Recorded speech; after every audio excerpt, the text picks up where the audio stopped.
All right, guys, welcome back to another episode of the Defying All Odds Podcast with your host, Jesse, and my co-host. Rafa, you already know. Today, we have a very special episode coming to you live here at Columbia University. We have a senior who is also majoring in chemistry on the pre-medical track. Yes. Please welcome Kaimana Moraes.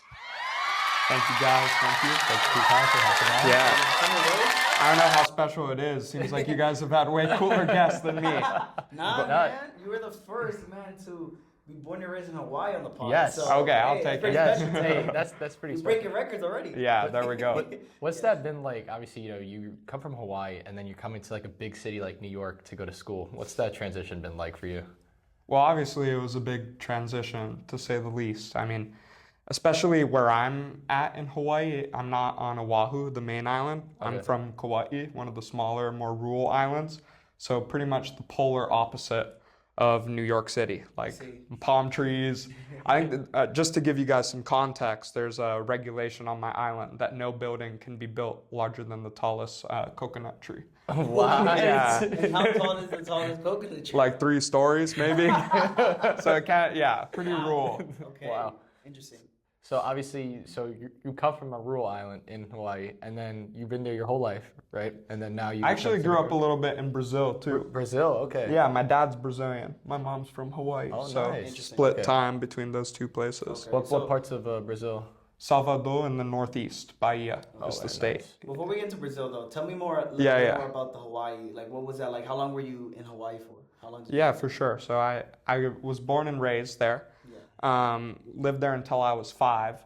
And then after I moved to Brazil, did elementary school over there, came back to California actually, did middle school over there, and then went back to Hawaii for high school. Wow. Yeah, so, but I guess that's the place I spent the most time, and it's really the culture I relate to the most and the place I feel most at home as well. Yeah. Would you say that you have like a lot of family in Hawaii as well? So that's split between my mom's side and dad's side. All of my mom's family is on Kauai. All of my dad's family is in Brazil. Okay. So And then so going from Hawaii, right, and then moving out to Brazil. What was that transition like? I've never been to either Hawaii or Brazil. Yeah. But from my understanding, it's relatively tropical. As well. So what were some similarities and differences that you got to see through that time? I mean, I don't know. Let me just preface this by saying I don't know how profound my thoughts were because I moved when I was 5, so I wasn't thinking really deeply about it. Makes sense. But like looking back at it now, like they did share like beaches. They're both warm, which was really nice. And I'd say the culture is a little bit different. Like in Hawaii, and this is a thing that I struggled to adjust to as well here at Columbia. I think our culture is more low-key. Like it's more, people speak from a place of more humility. Like trying to show off and come off as someone like that's super high and better than other people is kind of frowned upon, like as something shameful. Whereas I feel like a lot of the time in the East Coast, it can be like, that's what you're supposed to do in an interview. I see. Like the other day I was applying to some jobs and the lady was like, oh, you shouldn't write here in your cover letter that you have a lot to learn. And I was like, but I feel like that's just like true. That would make sense, like, right? But like, like they want you to act like you already know everything. But getting back to the original question, in Brazil, the culture is a lot less restrained, I would say. Like people are a lot more open, a lot more friendly, like there's good parties. But again, I was 5 years old, so yeah. But then now, obviously, so you bounced around a lot throughout your childhood, and then you went to California. You went to Cali. Yeah. And what was Cali like? And then from Cali, you went to Hawaii again, right? So. Yeah. Well, California, honestly, was probably the least favorite place I've ever lived. Oh, wow. Well, we weren't necessarily in a good place in California. So my mom, originally in Brazil, she had this dream of going back to Hawaii and starting a charter school there. Okay. But it kind of didn't materialize. But the charter school and the organization that was really supporting us had a sister school over in California. But it was in this like not very nice part of California. It's Antelope Valley, Palmdale, Lancaster. I don't know if you guys know where that is, but every time I meet someone from California and I tell them, they're like, you're from there. Not from there, but I did live there. I guess for me, the big thing there, so I'm a big guy on environments, like I think in order for me to thrive somewhere, like the landscape of where I live is really important. And I think there can be some beauty to the desert that there was over there in California, but it's just so dry, man, and like so different from what I was used to.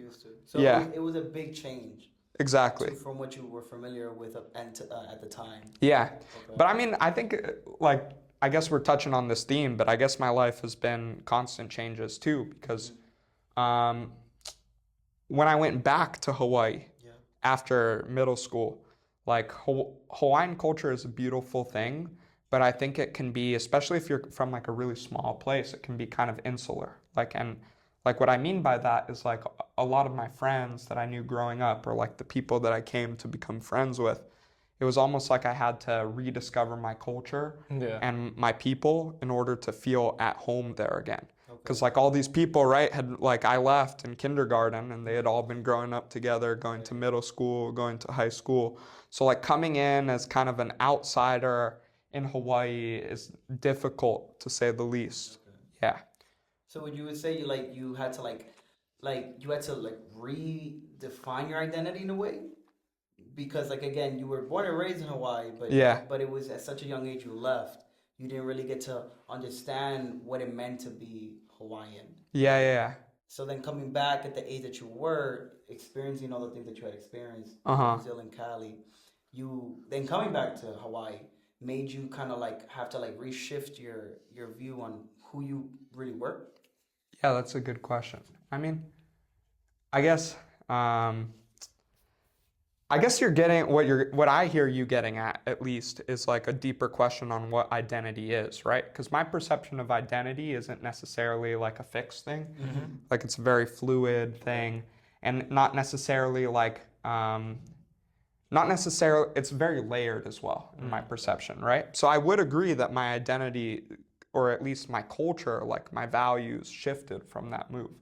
But I don't know necessarily whether one part had to become replaced in order to bring something new. It just added another layer of complexity to who I am. That's good. That was actually my whole college essay when I came to Columbia. Yeah, so when I first came back to Hawaii, I joined the Sea Scouts, which was like the Boy Scouts but on the ocean. Oh wow! And like we did the sailing cruise, like the first summer I got back, where we went to all of the Hawaiian Islands by boat. And it was slow, man, because to cross from just one island over, the boat would only go about 7 knots. It was a 13-hour crossing to go get to the next island over. The next island. Wow. Yeah, because the islands are pretty far away. Like Right. people don't realize how dispersed they are. Do you know exactly what's the total from one point to the other? No, I don't have that fact memorized. But I know my island to the next one over, like Kaua'i to Oahu, is the biggest channel. So that one was the kind of gnarly one to cross. But anyways, my college essay was about how I used that trip and talked about how it was a metaphor for rediscovering myself and rediscovering Hawaii and kind of reconciling that with my experiences in Brazil. And then the resolution of the essay talked about how I carry all my homes with me wherever I go, because they're there in the person I am, not just where I'm living. And I think that's true for New York in many ways too. I think, I don't know, it's been such a privilege and blessing to go to school over here too. Would you say that like, okay, so obviously you applied here, right? Was like Columbia always on your mind, like when you were younger, or was that something that just came like towards later, where you're like, oh, I want to get out, apply, I want to be in a big city like New York, or I want to be at Columbia? No, definitely not on my radar at all. Yeah. Like people in Hawaii don't really know Columbia exists. Like I'll usually drop that I'm like from Columbia, hoping that they'll be impressed, and they're like, "Oh wow, great!" You know, like they don't actually know. So cool, the country. Yeah. But for me, a big concern going into college was how I was going to pay for it all, right? Because my family didn't have the means to drop $60,000, $70,000, $80,000 in a year. So my college advisor gave me a list of the schools that gave the best scholarships. And it was ranked by acceptance rate. So Columbia was towards the top. And I just remember reading so it fit the primary category, which was schools with good financial aid. And I read the first category that said Columbia University, and then I read that it was in New York. I was like, I never heard of this place before, but I bet they got really good food in New York. I'm gonna give it a try and see what happens. So that's why I applied originally, and then out of all the places I got in, it was just the significantly cheaper than the next best option for me to go to. So it kind of forced my hand to come here. Like I wasn't like really planning on coming to New York. I really wanted to go to the West Coast to just be closer to family. Was there a particular university that you were thinking about, like Stanford or something? Yeah, well, you know, the truth is, man, like when I reflect back on my life, like I think it's all a blessing. Like I applied to a whole bunch of other good schools, didn't get in. Like Duke, I got rejected. Stanford, I got rejected. It was primarily between Columbia and USC. But when I look on paper, right, like in terms of my stats or whatever, like I was not qualified to come here. But, you know, the door opened up, and I really think God like played a big hand in that. And just, I've been so glad that I took that step out of the comfort zone, you know? There you go. Would you say, what was like your first experience when you got here and you get to New York and you're experiencing the culture here? Do you get like that culture shock when you get here and you're like, wow, it's almost like like it is in the movies, or what was that like?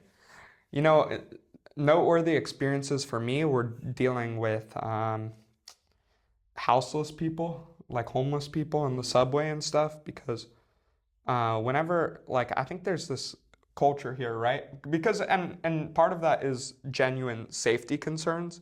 But when someone comes to talk to you who's a stranger, you just ignore them, right? Like that's they're that's the norm. Right. Yeah, right? Like you're not here. You're not talking to me. You don't exist, right? But that to me was just so incomprehensible. Like for me, like you always give people that respect, like just on the basis of them being another human being, right? So all these homeless people would come up and talk to me, and I'd always be talking to them back, and my friends would be like, man, you're gonna get yourself in trouble. But that was like that was a big experience coming here at first, and just honestly, people being rude, like other stuff. I mean, not to complain, but like whenever someone goes in a building here, right? Like nobody, or a few people do, but the norm is for you to not look back to see if there's anyone else coming through the building. You just let the door slam on their face. Like that was like so shocking to me. Wow. Like it's I feel like obviously the setting itself, like New York City, like concrete jungle from an actual jungle, was really hard. But it's those like little things in the culture that took the most getting used to, I would say. Yeah. Since because you lived in California, right, as well. Yeah. Was it a bigger shock going from Brazil to California, or Hawaii to New York? I'd say Hawaii to New York for sure, just because, like I said, two polar opposites on the extremes of like nature and city. Okay. But also like combined with being in college and being on your own for the first time too. Because like when I made the transition from Brazil to California, I had my parents there to help me navigate that. And you have that constant, right? Which is that nuclear family unit, right? Me, my mom, my dad. So coming out here all by myself, it definitely required a lot more to make that adjustment when you don't have those constants, like those people who have been so constant in your life, you know? Yeah. Okay, that's fair. That's a fair point. I think me personally, I've gone on a couple like solo trips. Okay, cool. Myself, I've never moved out of the state, right? Yeah. It's definitely a big adjustment when you do something that is completely in your hands and no one else. Right, because it's in a way you're kind of fending for yourself. Right? You're fending for yourself, and you have to figure it out all on your own. Even though you got people that you can call, that can give you advice. Yeah.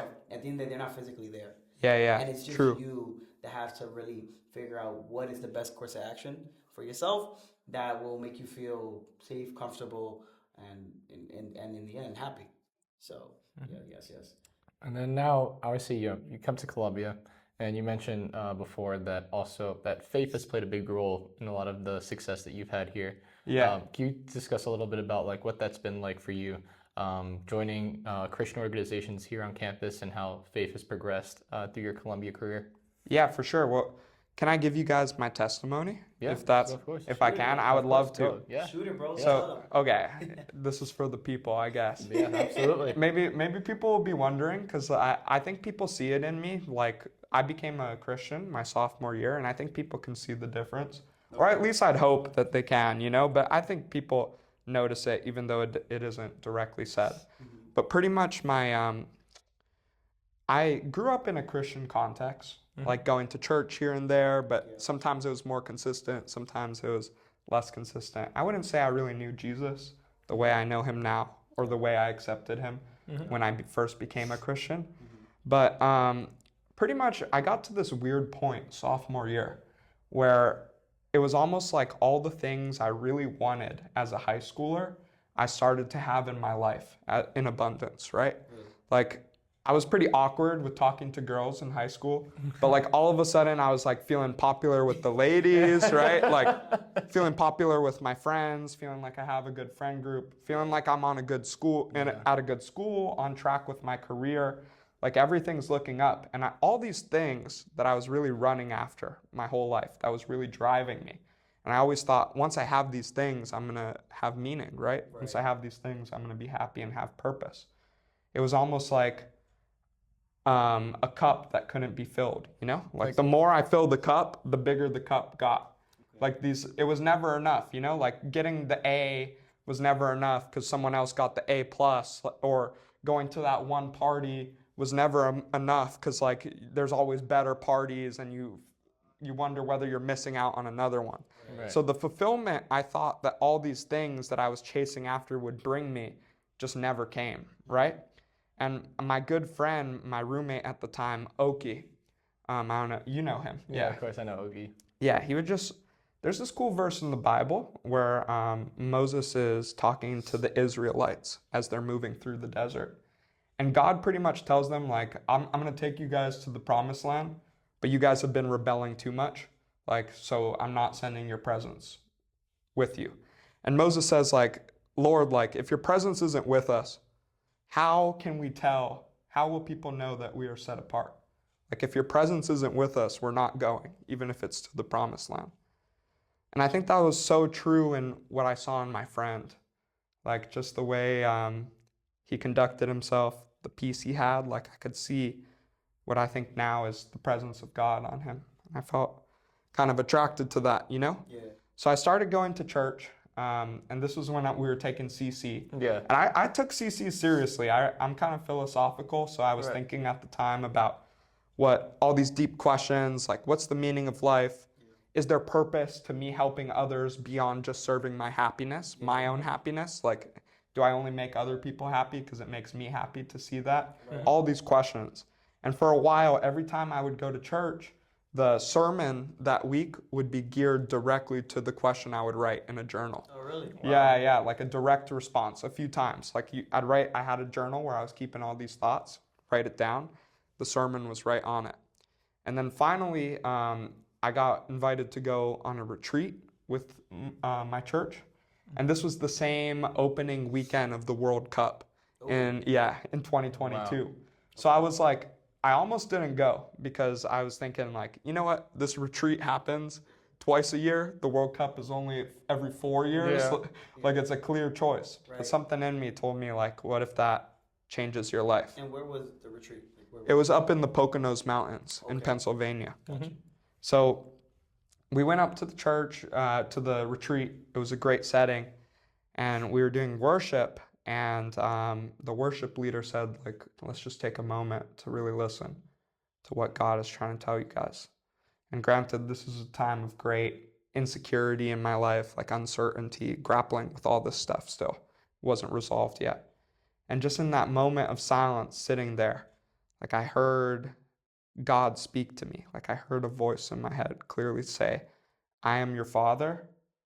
I got your back. And then I had a vision of a white dove flying inside of me. Okay. Wow. Which represents the Holy Spirit. Wow.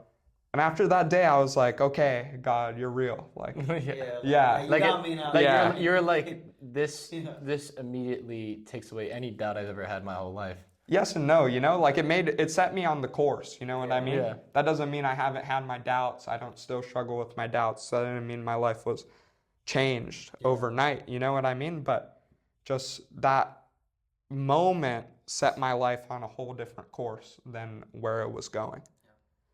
But it took some time, like at first, right? Like if you have two lines, you're drawing like the life is going this way and then it comes back this way. At first, it doesn't look that different from where you were, right? But as you slowly go through time, like you're over here when you would have been over here. You get what I'm saying? Yeah, exactly. I don't know. Yeah, I don't know. 100%. Yeah. Crossroads almost. Yeah, exactly. In those kind of moments, you try to you just want to figure out what is the best course of action for Yeah. yourself. And again, in the moment, it seems hard and difficult what path to take, but at the end of the day, it's your decision and you have to choose what you want to do moving forward. And if it sticks, if it works, great. If it doesn't, well, it's an experience that you learn. Yeah. You just keep on pushing on to the next. For sure. So. But I think just having, if I can touch on this a bit, just having that faith for me has been such a difference in how I've gone about school, and just having a greater sense of purpose in what you're doing. Mm-hmm. Like pre-med here, don't get me wrong, there's harder majors for sure, but it's a very tedious thing to be doing. Yeah. Like doing all the shadowing, all the volunteering, all the research, like at times it can feel like you're just checking a whole bunch of boxes and there's always another box to check. Right. But just having a purpose that's greater than yourself, like beyond just my career, like will I be respected, my salary, like has been so motivational for me for when things get tough to like just look to that higher thing and conform to it. And I feel like with that shift of like focusing on God, focusing on the impact I'm called to make here as a doctor, it helps me to be more intrinsically motivated, right?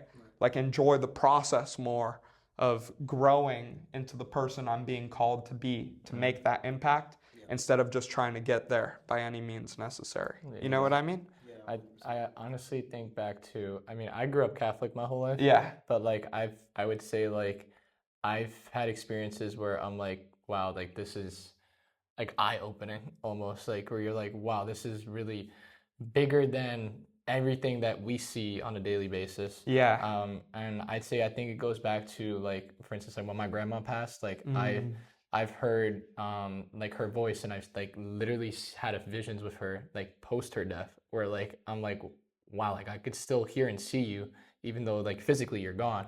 And it's like whoa, like it's like it takes me a step back to like realize that obviously yes, she's in a better place, but at the same time like my faith is very active. And then again, when, like you mentioned, you're going through such a challenging path of all these classes we have to take, even maintaining the core classes we have to take at Columbia. Yeah. I mean, you're going through that, and everything we do on the outside, extracurriculars, it's a lot to balance and it's a lot to juggle. And we've seen on here how a lot of tedious schedules, sometimes people don't get good sleep here as well. And it's, then again, it always goes back to your faith. And I think that, you know, your testimony, I think, is a great story, to say the least. Thanks, like, man. Honestly, 100%, like 100%. hearing that you've been able to just in that one specific moment realize how much it's changed you for the better, obviously, is definitely eye-opening, to say the least. Yeah, for sure. No, yeah, I think it's important to have belief and faith in what you want to do. Yeah. And through your life, you're always gonna have obstacles that you're gonna go through. Yeah. And just understanding yourself and knowing that, you know, times can get tough, but the good times are ahead. Yeah, for sure. So that's what's the most important thing above all else. And honestly, I mean, again, you're here in Columbia University, New York City, the Big Apple, right? Coming from, like you said, a super rural island in Hawaii, right? That's pretty crazy, you know? Not everybody can say that they've been able to leave their little small town to come to this ginormous beast of a place. Yeah. And, you know, I think I want to ask you more about like your family, because again, you say, you know, your dad's Brazilian, your mother's from Hawaii. Yeah. You know, what was that like, you know, kind of, I don't want to say battling the cultures, but like, you know, trying to take a part of each side and making yourself, you know, of all of that. Yeah. Like balancing both? In a way, balancing and just trying to understand, like, you know, how you're able to be, more of your dad's roots and more of your mother's roots and everything like that. Yeah. Well, I definitely feel like currently I feel a lot more connected to Hawaiian culture than Brazilian culture at times. Yes. Like I can speak Portuguese, but sometimes like I got a little accent with it. You know what I mean? Like I kind of sound like a gringo when I'm speaking. So yeah. Can you say something? Like what? Nah, you don't put me on the spot. Say your name. Like how would you say like my name is in Portuguese? Well, in Brazil, I actually my first name is David Kaimana Moraes, and I've been going by my middle name my whole life. But like in Brazil, I'd say meu nome é Davi, which means like my name is David. You know what I mean? Okay, cool. But yeah, sometimes I do feel like I represent one side more. Like I think it's a constant process of which side you want to take on, right? But I guess the cool thing is like I have such a loving family on both sides. I'm the firstborn grandchild on both sides. Wow. So it always allowed me to kind of have a lot of attention growing up. So just like if you got your man, that's the most important thing. Like if you got your family wherever you're at, like the culture will come by osmosis. Yes. Eventually, but you just focus on them. I mean, honestly, sorry, I don't know if that was a good answer to your question. No, all right. You took it down. You landed the plane, bro. All right.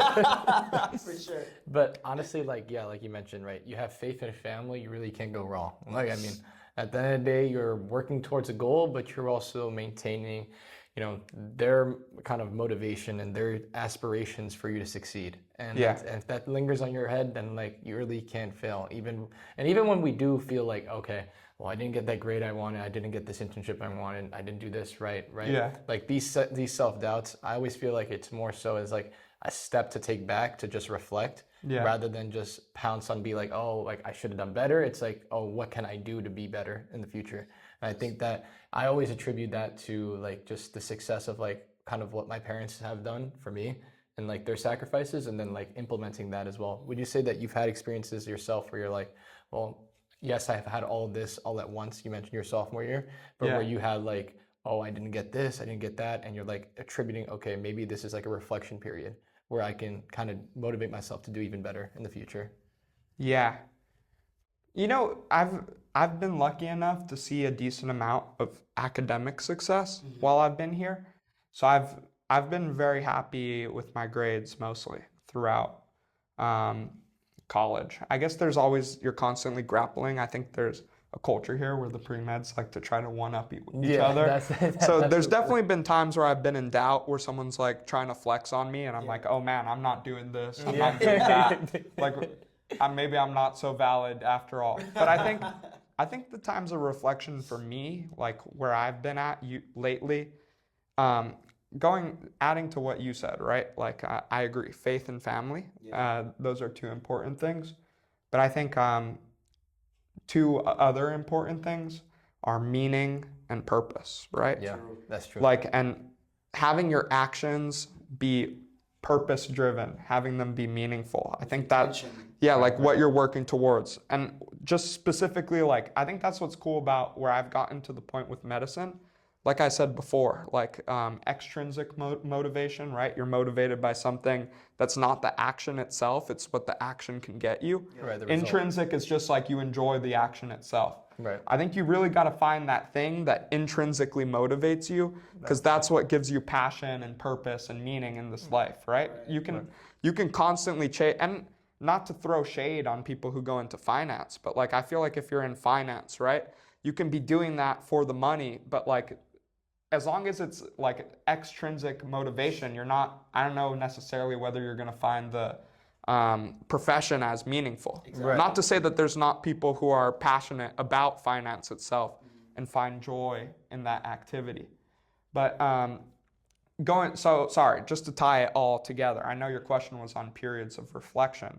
Where I've been at lately is just, when I say purpose, I think you got to have the hard work, but you got to have the vision of where you're trying to go, right? Yes, exactly. So what I've always told my friends as an analogy is that like you got your destination, like in as much detail as you can picture that destination, the better. And then you build your track to go to that destination, And once you put your train on that track, right? Like, and you push it down that track, you broke the inertia already. You're just heading to where you're trying to go. Yeah. So you're for going me, full steam ahead. yeah, There's no stopping now. So for me right now, like that destination is like continue growing in my character, right? Like serve my community, have a good family. Right. So like my moments of reflection are all geared towards that destination, right? Like, am I making the decisions in my life now, today? Like scrolling on my phone, lacking discipline in this way, like lying to someone, not having the character necessary. Are these things pushing me forward towards my destination or not? And I think that's like what's been kind of, at least when I truly have those reflecting moments, the thoughts that are going through my mind.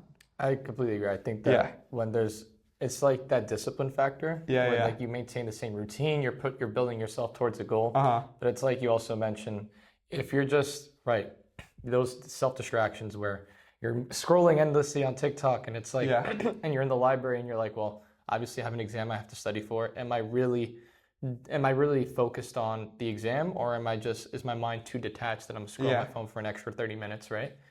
It's like moments like that where I feel like obviously we tend to, I guess, I don't want to say lose ourselves, but we lose the vision of the destination. Why we're doing the things we do. Yeah, right, exactly. And let me take it one step deeper. What if my family member is in need and I'm putting them off because I have to study for an exam?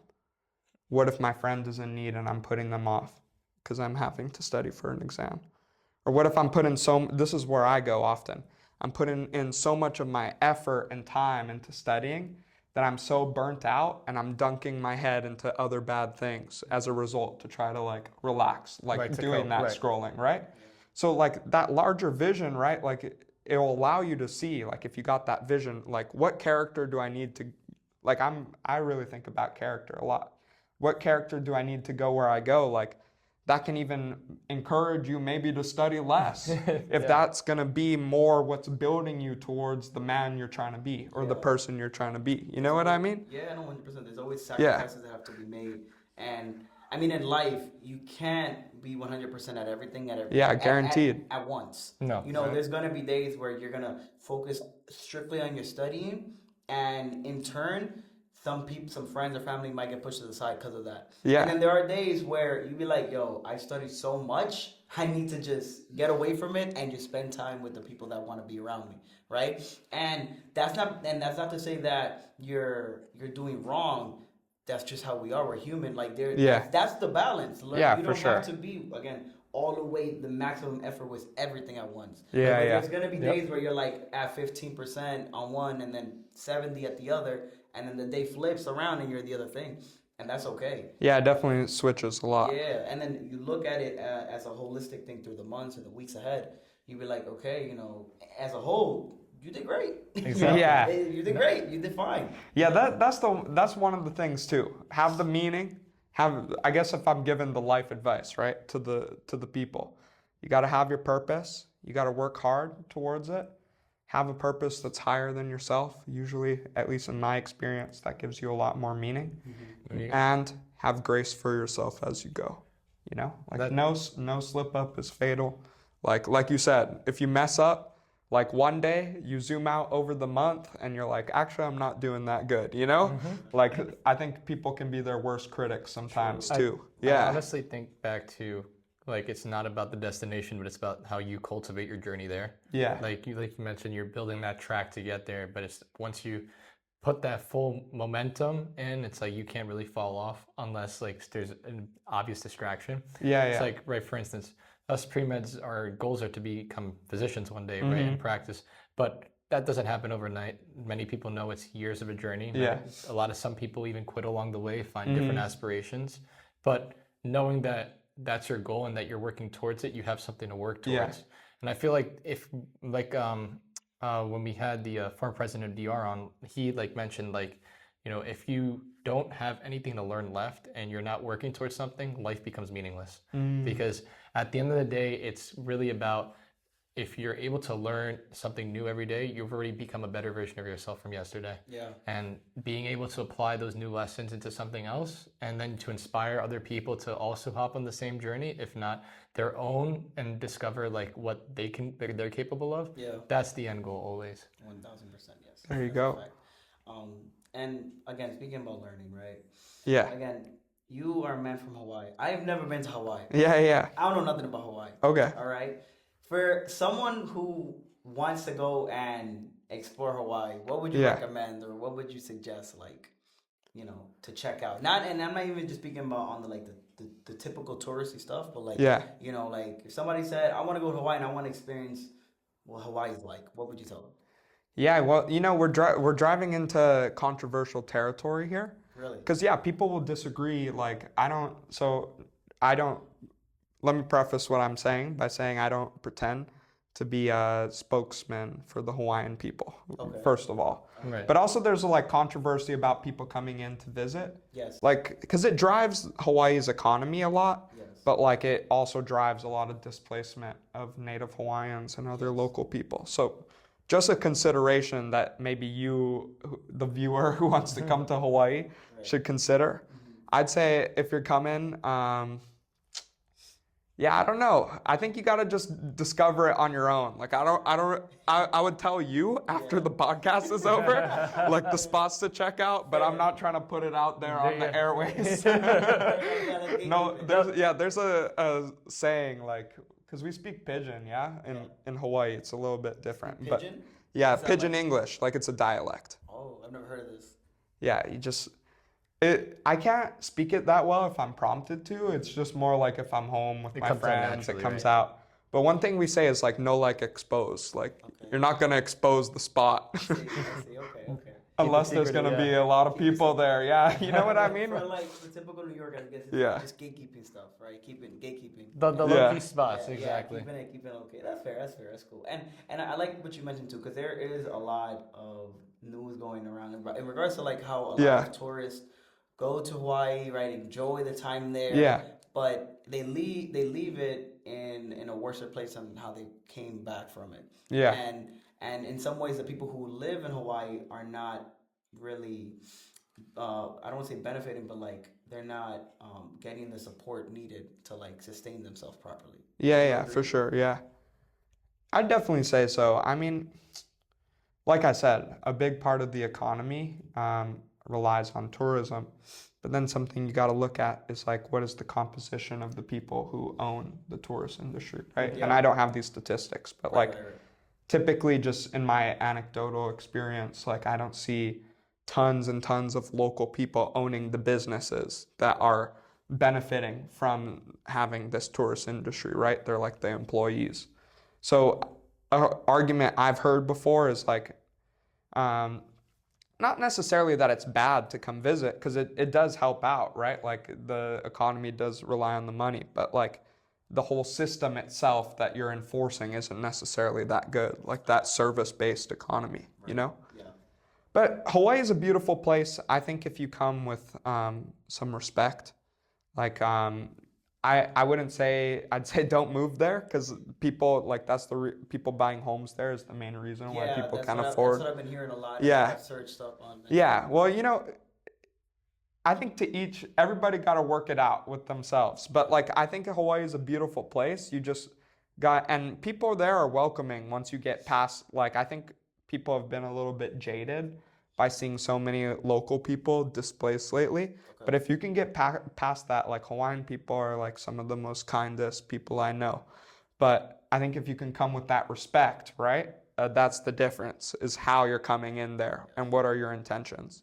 Like, do you want to learn about the culture, or do you at least have respect for it? Those are key questions. Yeah. That's fair. And I think that goes for any place that you go to that's not, in general, you need to understand like where you're going and have like doing your own research before going yeah, for sure. In general. And so you can understand what is it that you're going into to have a sense of respect for the locals and try to, not only enjoy the vacation that you're in, but appreciating it for what they've been able to accomplish. Yeah, that's you put it better than me. I think that's the ideal situation. But it's not like I'm in the place to judge people, you know? Yeah. Like I got to travel a little bit with my girlfriend this last year. We went to Thailand, Vietnam, and Hong Kong. Wow.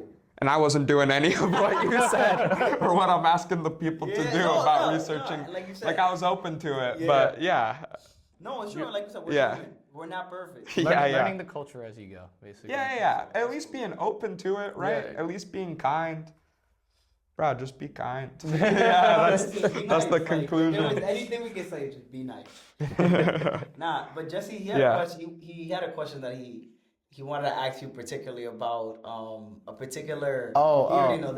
Yes. So I'm gonna let him say it. So what? Obviously, Hawaiian pizza is a thing, and so Rafael and I, we chatted earlier, and we wanted to ask, what are your thoughts on pineapple on pizza? I like it. I mean, I don't know.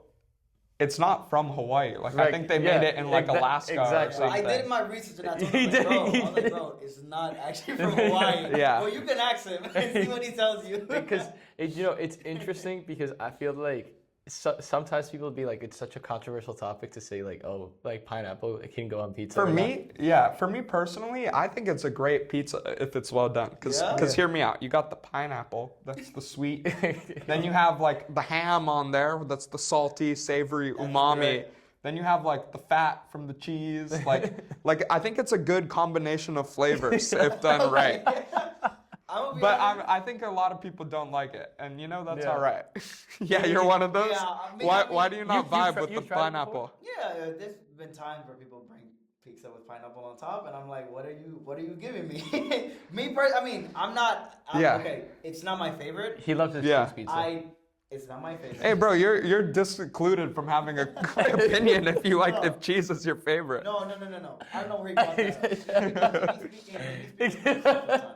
But no, me personally, it's not my favorite. I've had it, but it's just not my cup of tea. I definitely like ham or maybe sausage on my pizza, something like that. But once you get the pineapple in there, it's... You put pineapple, it's just like, I don't know about that one, bro. Yeah. But to each their own, as they say. I will say, I've only tried it once, and it was definitely a different taste than what we're used to, I think, in New York. I think, for the most part, it's like you either stick to the classic cheese or you stick with like classic pepperoni. Yeah. But I've played around with the toppings. I think pineapple is just one of those like things where it's like, it has to be like that specific mood you're in to like just want to try it. I think it's I think it can depend. Done right. It can depend on the quality of the pineapple too, right? Exactly. I worked on a pineapple farm in Hawaii. Oh wow. Okay. Yeah, like back in high school. It was cool. We grew. The owner, he used to be an executive in AT&T, and then for his retirement, he just bought a pineapple farm, and he paid well. He paid $25 an hour. Wow. So damn. Yeah, right. So I was there picking the pineapples, weeding them, and he had this like specific pineapple that was genetically engineered at the University of Hawaii. But the program lost funding, so they got this pineapple, and he like copyrighted it. So we were the only person growing that cultivar of pineapple. That's so you got a monopoly, basically. And it was the sweetest. It was the sweetest pineapple grown in the world, like by the Brix content, which is used to measure sugars. Wow. Interesting. But like you throw one of those pineapples on a pizza, I bet that'd be a lot better than like the stuff that's coming out of the can. Maybe if I had that one, maybe we can. You gotta take some back next time. I have to bring it back. I'll leave it at this. Would you ever have corn on pizza? No. I'm gonna tell you, us Dominicans, I'm not a fan. I don't like it. Yeah. If you go to DR, That's they love putting corn on pizza. Yeah, like, really? They've had plantain pizza as well. They put corn in spaghetti. I'm just one of those people that don't like it. I know there's a lot of Dominicans that I know that love it. I'm not one of them. Okay. In Brazil, they have a pizza like that with like catupiry, which is like kind of a white sauce, creamy thing. Okay. Chicken and corn. So Chicken and corn. Yeah. What is it with the corn? I don't know. But okay, guys. All right, listen, our cultures in general, they have their own little flavors and stuff. Yep. But at the end of the day, you just have to, again, appreciate it, understand it. You don't gotta like it, but you just have to understand it. Yeah. So to each their own. Or at least seek to. Yes. Exactly. There we go. Try your best. If you can, it is what try to learn a little bit about each culture, and then just being open to the differences, obviously, between your own culture and the culture you're looking at. But I think that's almost all the time we have out for today. All right. Kai, Thank you guys for having me. We really appreciate you for coming Appreciate on. it. It was awesome, bro. For sure. If you have anywhere people want to contact you, you want to shout out any of your socials, go ahead. My email for anyone who might want to email me is dkm2151@columbia.edu. No social media. There you go. So there we go. Down in the description below, so you can check them out. But other than that, this is your host Jesse for signing off. Your boy Rafa, as always. And again here, your boy, Mr. Kaimana. There we go. Yeah, see you guys. Defy all the odds. Deuces.